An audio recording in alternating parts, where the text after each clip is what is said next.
ஒரு பியர் கம்பெனியில் வேலை பார்த்த பையன் தான் லாப் ஆஃப் தெர்மாடைனமிக்ஸ்க்கே சொந்தக்காரன்னு சொன்னால் அவங்களால நம்ப முடியுமா? ஆமாங்க. இது மாதிரி டெய்லி சயின்ஸ் ரிலேட்டட் டாபிக்ஸை கற்றுக்க நம்ம சேனலை இப்போவே சப்ஸ்கிரைப் பண்ணிக்கோங்க. இந்த வீடியோவை எண்டு வர பாருங்கள். 1845 27 வயசு பையன் அவங்களோட அப்பாவோட சின்ன பியர் கம்பெனியில் பியரை மிக்ஸ் பண்ணிக்கிட்டு இருக்கான். பட் அவனோட தாட்ஸ் எல்லாமே ஹீட் அண்ட் மோஷன் மேலே தான் இருந்துச்சு. ஏன்னா 1800களில் ஹீட்டும் மோஷனும் டிஃப்ரெண்ட் ஃபார்ம்ஸ் ஆஃப் எனர்ஜி அப்படின்னு நினச்சிக்கிட்டு இருந்தாங்க.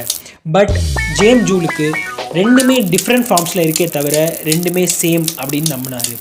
எல்லாரும் அவரை பார்த்து சிரித்தாங்க. இதை நிரூபிக்க இவர் ஒரு டிவைஸை பில்ட் பண்ணார். இங்கே ஒரு வெயிட் ஒன்று இருக்குது. இந்த வெயிட் ஒரு ரோப் மூலியமாக இந்த பேடில் கனெக்ட் ஆகிருக்கு. இந்த பேடில் பார்த்தீங்கன்னா இந்த வாட்டரில் மூழ்கி இருக்குது. இந்த வெயிட் கிராவிட்டி மூலியமாக கீழே வர்றப்போ இந்த பேடில் ரொட்டேட் ஆகும். ரொட்டேட் ஆகி இந்த வாட்டரை ஸ்டிர் பண்ணும். இந்த வாட்டரில் ஒரு தெர்மாமீட்டர் கூட கனெக்ட் ஆகிருக்கு. இந்த பேடில் ரொட்டேட் ஆகிறப்போ அங்கே உள்ள எல்லாருக்கும் ஒரே ஆச்சரியம். ஏன்னா அந்த வாட்டரோட டெம்பரேச்சர் ரைஸ் ஆகிருக்கு. இந்த எக்ஸ்பெரிமெண்ட் மூலியமாக இவர் என்ன சொல்கிறாருன்னா, இந்த வெயிட்டோட கிராவிடேஷன் எனர்ஜி பேடிலோட ரொட்டேஷன் எனர்ஜியாக கன்வெர்ட் ஆகிருக்கு. இந்த ரொட்டேஷன் எனர்ஜி ஹீட் எனர்ஜியாக கன்வெர்ட் ஆகிருக்கு. இங்கே நம்ம எந்த ஒரு எனர்ஜியும் க்ரியேட்டும் பண்ணலை, எந்த ஒரு எனர்ஜியும் டெஸ்ட்ராயும் பண்ணலை. Just one forms of energy another ஃபார்மாக கன்வெர்ட் ஆகிருக்கு.